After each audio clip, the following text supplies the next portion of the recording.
کہ اللہ اچانک حکم لائے قبلے کو بدلنے کا. سنو بہت توجہ سے، بہت اہم باتیں ہیں. حکم لائے قبلہ بدلنے کا، دیکھنا چاہتے ہیں کہ کون نبی کے ساتھ ساتھ پلٹ جاتا ہے بیت المقدس سے بیت اللہ کی طرف، اور کوئی نہیں کہا نہیں جی وہ پہلا قبلہ ہی صحیح تھا، بس اس کو بدلنے کی ضرورت نہیں تھی. آزمانے کے لیے لائے حکم. ہم دیکھنا چاہتے ہیں کہ کون نبی کی اطاعت کرتا ہے اور کون پہلے قبلے پر باقی رہتا ہے. اسباب تو امتحان کے لیے ہیں، چاہے نبی کے پاس ہو چاہے امتی کے پاس ہو. سنو، چاہے وہ اسباب نبی کے پاس ہو چاہے وہ اسباب امتی کے پاس ہو، یہ اسباب تو امتحان کے لیے نہیں کہ انبیاء اپنے حساب میں کامیاب اور امتی اپنے حساب میں ناکام. ایسا نہیں ہے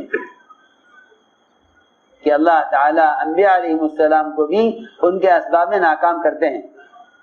یہ دکھانے کے لیے، یہ دکھانے کے لیے کہ کرنے والے ہم ہیں، کرنے والے ہم ہیں. جی ہاں، اللہ نے سلیمان علیہ السلام کو بہت سارے اسباب دیے، اسباب پر قدرت بھی دی اپنے حکم سے، اپنے حکم سے. جی ہاں، سخرنا لہ الریح، ہم نے اپنے حکم سے ان کے لیے ہوا کو مسخر کیا ہے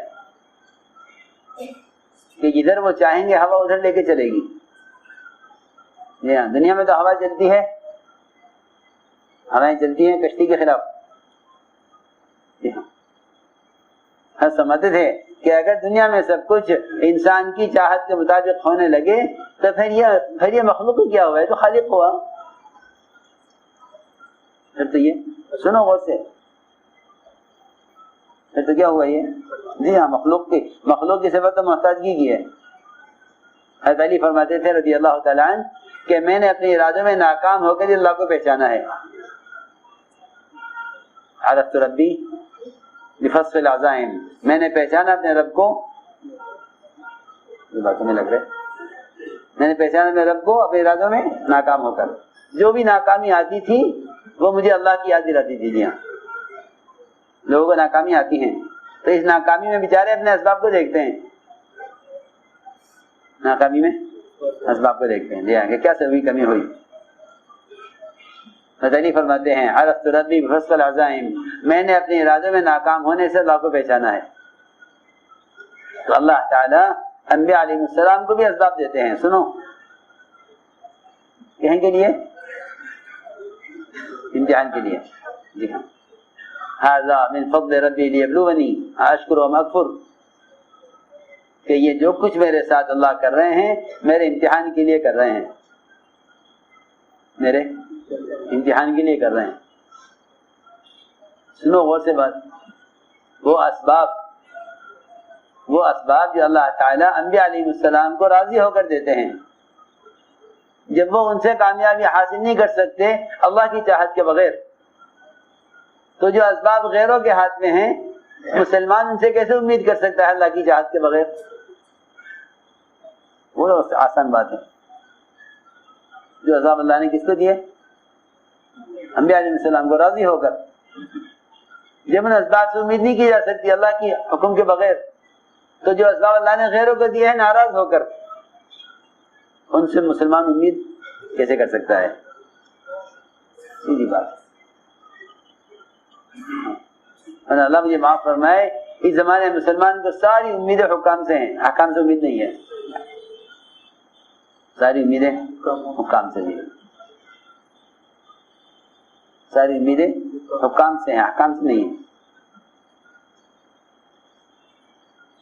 حالانکہ انبیاء کے ہاتھ میں بھی جو اسباب ہیں وہ امتحان کے لیے ہیں.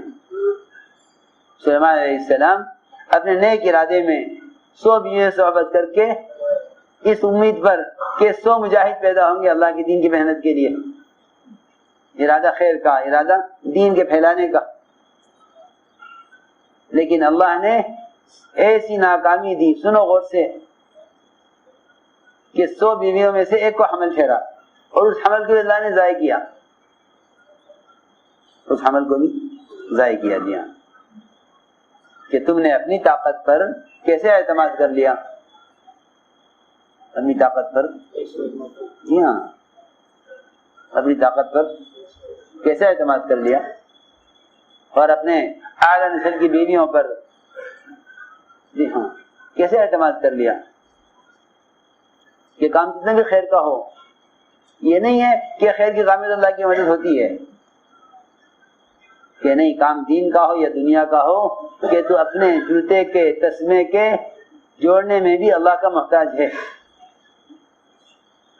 اس میں جوتے کے تسمے کے ٹھکانے میں، ہاں یہ حکم ہے، دعا ہے، حکم ہے یہ حدیث میں کہ کیا ہو جائے جوتے کا تسمہ ٹوٹ جائے تو کسے کو ہو کہ اللہ سے کو نہیں ہو،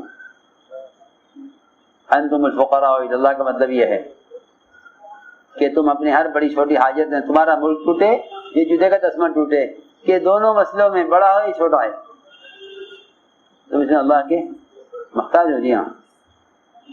سلیمان علیہ السلام نے اپنی کوشش پوری کی، 100 بیویوں سے پھر چکر لگایا، 100 میں سے ایک کو حمل ٹھہرا، باقی کسی کو حمل نہیں ہوا۔ فرشتے نے کہا کہ انشاءاللہ کہہ لو، یہ کہہ لو ایک مرتبہ کہ اللہ چاہیں گے تو ہوگا، لیکن سلیمان علیہ السلام بھول گئے، کیا ہوا انشاءاللہ کہنا بھول گئے۔ اللہ نے دکھلایا کہ 100 بیویوں میں سے ایک کو حمل ٹھہرا، وہ حمل بھی جان پڑنے سے پہلے ضائع ہو گیا،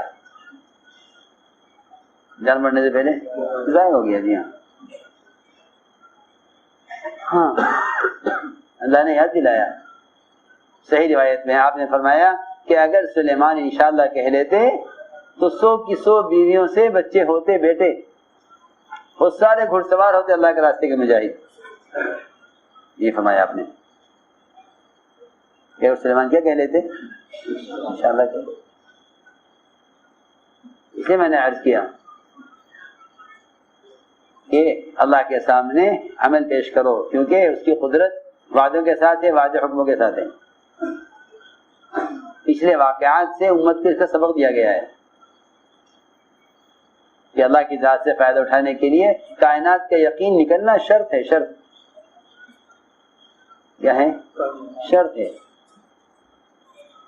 پچھلے واقعات سے امت کو یہ سبق سکھلایا گیا ہے کہ اللہ کی ذات سے فائدہ اٹھانے کے راستہ اس کے احکام ہیں، اور اس کے لیے کائنات کا یقین نکلنا شرط ہے۔ اگر یقین کائنات کا ہے تو اللہ کو کائنات پیش کریں گے، یہ اللہ کو کائنات۔ آپ دیکھو عام طور سے لوگ اللہ کے سامنے اپنے اسباب پیش کرتے ہیں مدد کے لیے، کہ نہیں مدد کے لیے سبب نہیں چاہیے، کہ مدد کے لیے عمل چاہیے، جی ہاں، جو کہ وعدے عمل کے ساتھ ہیں۔ بہت آسان بات ہے، وعدے عمل کے ساتھ۔ تو 3 آدمی غار میں داخل ہوئے، ان کو سمجھنا چاہیے کہ اللہ کے سامنے کامیابی لینے کے لیے اپنے اسباب کو پیش کرنے میں اور عمل کے پیش کرنے میں کیا فرق ہے، اس واقعے سے معلوم ہوگا، اس واقعے سے معلوم ہو جائے گا کہ اللہ کے سامنے کیا پیش کیا جائے، اس کی قدرت سے فائدہ کیسے اٹھایا جاتا ہے، کیونکہ جو اسباب کو قدرت سمجھتے ہیں وہ قدرت سے فائدہ اٹھاتے ہیں اسباب کے ذریعے، جو قدرت کو اس کی ذات میں سمجھتے ہیں وہ اس کی ذات سے فائدہ اٹھاتے ہیں اس راستے سے جس پر اس کا وعدہ ہے، سیدھی بات ہے۔ اسباب پر وعدہ نہیں ہے، جو وعدوں کا یقین نہیں کرتے وہ اسباب پیش کرتے ہیں، جو وعدوں کا یقین کرتے ہیں وہ اعمال پیش کرتے ہیں اللہ کو، یہ فرق ہے، یہ فرق ہے۔ جو وعدوں کا یقین کرتے ہیں وہ عمل پیش کرتے ہیں، جو اسباب کا یقین کرتے ہیں وہ اسباب پیش کرتے ہیں، سیدھی بات ہے۔ تو غار میں 3 آدمی داخل ہوئے، رات کو قیام کیا کہ رات یہاں گزاریں گے، صبح چلیں گے آگے۔ جب داخل ہو گئے اندر تینوں تو اوپر سے چٹان سرکی، اوپر سے چٹان سرکی پہاڑ کی، اور اس نے غار کا راستہ ایسا بند کر دیا کہ کسی ایک کے نکلنے کے بھی کوئی ریخ، کوئی سوراخ باقی نہیں رہا۔ راستہ بند ہو گیا. جی ہاں یہ کیا بتاؤں آپ حضرات کو, لوگ تدبیروں میں اللہ کی تقدیر سمجھتے ہیں. تدبیروں میں تدبیر میں کیا تلاش کرتے ہیں؟ تقدیر. یہاں عجیب بات ہے, لوگ تدبیر میں تقدیر تلاش کرتے ہیں کہ تدبیر کرو. کیا کرو؟ تدبیر کرو تقدیر سے فائدہ اٹھانے کے لیے.